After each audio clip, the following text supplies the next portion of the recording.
Personal story segment tonight. Carly Fiorina, Chris Christie dropping out of the Republican presidential race after New Hampshire, but not Ben Carson, despite getting just 2% of the vote up there. Doctor joins us now from Greenville, South Carolina, where he's campaigning for that state's primary voting on February 20th on the Republican side. So, as smart as you are, you see the odds. You know they're almost impossible. You'll win the nomination. Why continue?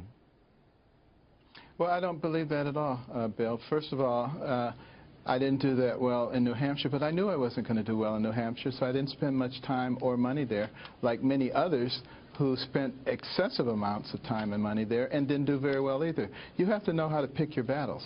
Okay. I picked one here in South Carolina, and I think things are going to go much better there.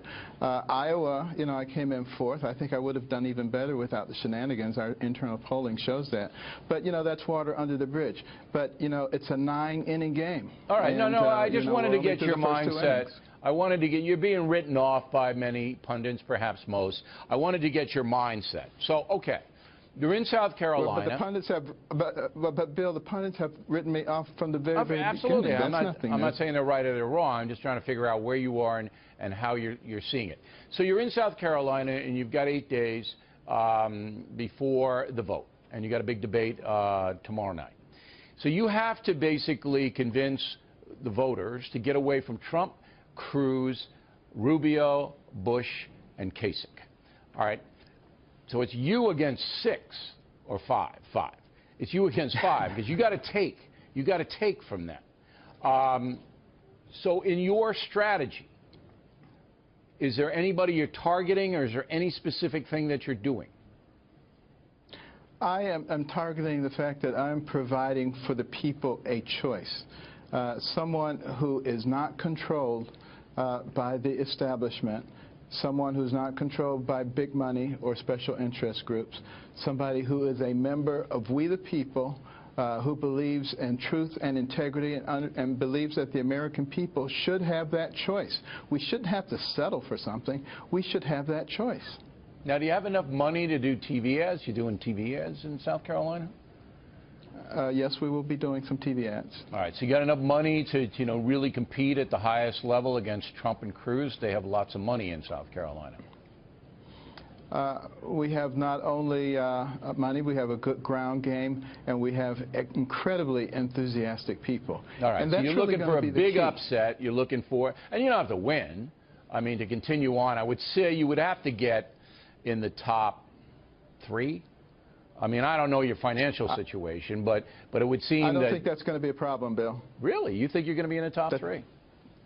I absolutely think that. Okay. Absolutely, without question. On the competitive side, so you're on the stage tomorrow night, all right? And there's going to be the Trump-Cruz thing tomorrow night. It's going to get nasty, I predict. I mean, they have to go after each other. Particularly Cruz has to go after Trump because Trump's got the big lead in the polls, although there hasn't been recent polling, so I'm not sure about that. But I predict it's going to be kind of nasty. You're not a nasty guy. You don't do that kind of stuff. What's your strategy to get attention at the debate?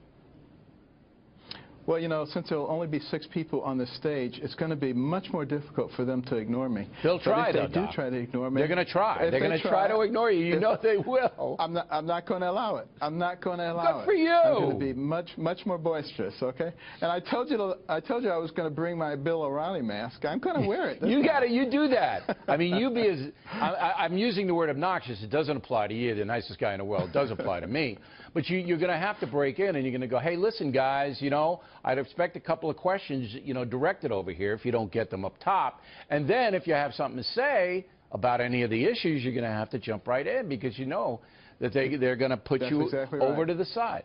Now, there are a lot of black voters in South Carolina. Most of them are on the Democratic side. Are you appealing to African Americans at any level? Yes, I just met with a large number, and we're going to have a significant amount of support there, and we're going to continue to work on it because what the black community will recognize when they start actually listening to me and not listening to the people who are trying to get them to stay away from me so that they can maintain their control over them, that I have the real programs that will get them out of a state of dependency, that will allow them to become a part of success in the fabric of America, that will allow for much better education and the kinds of things that are the ingredients of the American dream. You said, I think it was to Cavuto, that if Trump does win the nomination, you would consider being a VP under Trump. That'd be kind of a wild job. I mean, well, what I really said is that I would consider it if it was somebody with whom I was philosophically aligned, right, and which I agreed with the things that would be done. You know, he was the one who brought in the Trump thing. But I'm not looking for another job. You know, I had a very good job. I did 15,000 operations. I'm not looking just for a job, believe me. I want to fix this country. All right, so it's a cause, and we wish you the best, Doctor, and we always appreciate you coming on The Factor. Thank you. Thank you, Ben.